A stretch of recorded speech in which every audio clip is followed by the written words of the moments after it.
Փաշինյանը չի հերքել, որ հնարավոր է, այսինքն ասել է, որ հնարավոր է, որ պայմանագիրը կնքվի եւ հետո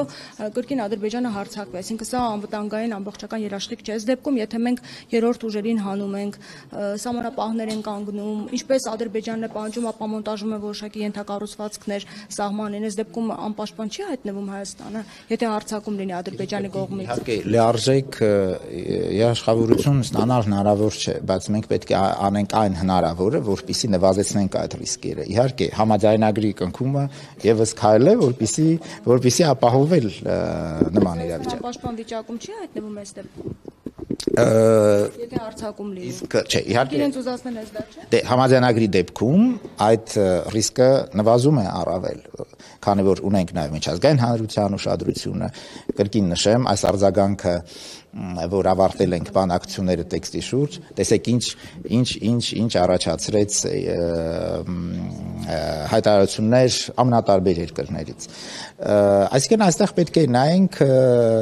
ինչքանով մենք կարող ենք նվազեցնել նման ռիսկերը, այն ինչ որ կառավարությունը փոխի։ Միջազգային այսպես երաշխիքներ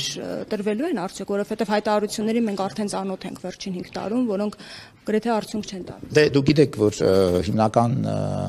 կարևորագույն երաշխավորողը դա ՄԱԿ-ի անվտանգության խորհուրդն է, եւ տեսանք, որ այս հայտարարությանը, որ տեքստի շուրջ բանակցությունները ավարտվել են, ողջունեցին անվտանգության խորհրդի բոլոր 5 մշտական անդամները՝ ԱՄՆ-ն, Մեծ Բրիտանիան, Ֆրանսիան, Չինաստանը եւ Ռուսաստանը։ Իսկ որպես միջնորդ իրենք կարող են ներգրավացնել կամ ցանկություն կա իրենց կողմից։ Այս պահին չեմ կարող պատասխանել այդ հարցին, բայց միջազգային ինստիտուտները այնտեղ են, թե ՀՀԿ-ն, թե ՄԱԿ-ը, ինչպես նշեցի, թե այլ ձևաչափերը։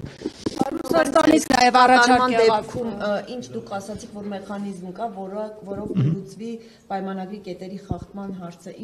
ինչ ձև է համաձայնեցված այդ կետը, ինչ է ենթադրում։ Ես չեմ կարող մանրամասները բերեմ եւ դա ընդունված կետ է տարբեր համաձայնագրերում եւ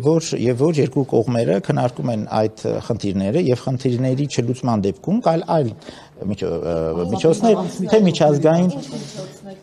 դա նոր նշեցի միջազգային կազմակերպություններն են, դատական ատյաններն են եւ այլն, այսինքն դրա գործիքակազմը միշտ էլ մնում է յուրաքանչյուր կողմի օգտագործման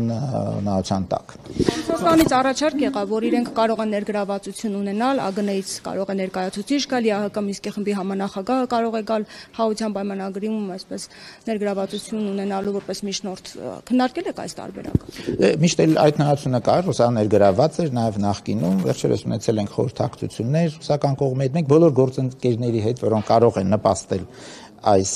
գործընթացին, իհարկե արձագանքում ենք եւ քննարկում ենք։ Պարզապես նոր տեղի ունեցավ այդ լայնամասշտաբ խորհրդակցությունները Ռուսաստանի։ Չէ, ավելի քիչ, 4 չէր, մոտ մի տարի ու կես չենք ունեցել։ Առաջարկին ինչ եք պատասխանել Հովհաննես։ Եվ ինչով է պայմանավորված, որ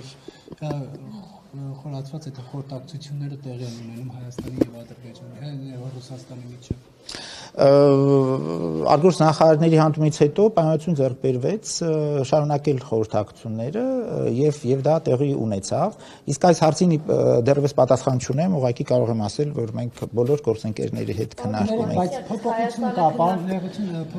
կա, պարոն Հովհաննիսյան, եթե առաջօրինակ Երևանը հակված չէր, հա, այդպես խորացված համագործակցել այն կառույցների հետ, որտեղ Ռուսաստանն է, Նիկոլ Փաշինյանը չէր գնում մայիսինի միջոցառումներին, հիմա այս տարի կարծեք բան է փոխվել եւ խորհրդակցություններ եք անցկացնում եւ ըստ Կրեմլի վարչապետը մասնակցելու է մայիսինյան այդ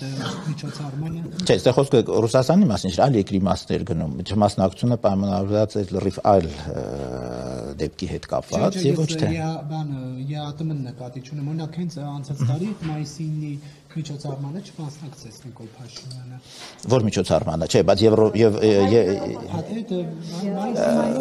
դե գիտեք, դա նայած իրավիճակի տարբեր Չէ, սա պայմանավորված է թե մասնակցության հետ կապված ձևաչափերով, թե զբաղվածությամբ, համեմատես Եվրասիական տեսության միության միջոցառումներին, մենք մասնակցել ենք, շարունակել ենք մասնակցել։ Որ չեն գնալու Մինսկ, ճիշտ եմ հասկանում։ Դե վարշապետը արեց իր հայտարարությունը, դուք լսել եք, ավելացնելու բան չունեմ դրան։ Կներեք, այլևս չէ։ Ընդունվեց այս հարցը Եվրամիության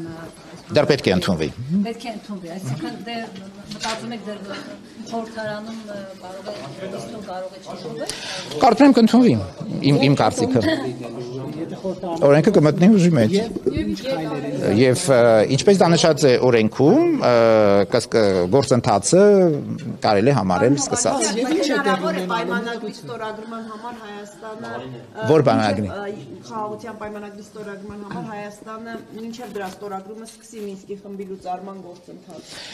Այդ հարցին թե արտգործնախարարը, թե վարչապետը անդրադարձել են, ավելացնելու բան չունեմ։ Իհարկե մենք պատրաստ ենք քննարկելու յուրաքանչյուր առաջարկ, բայց իհարկե դա նաև կախված է խաղաղության այս գործընթացից։ Կներեք, այլևս չեմ կարող։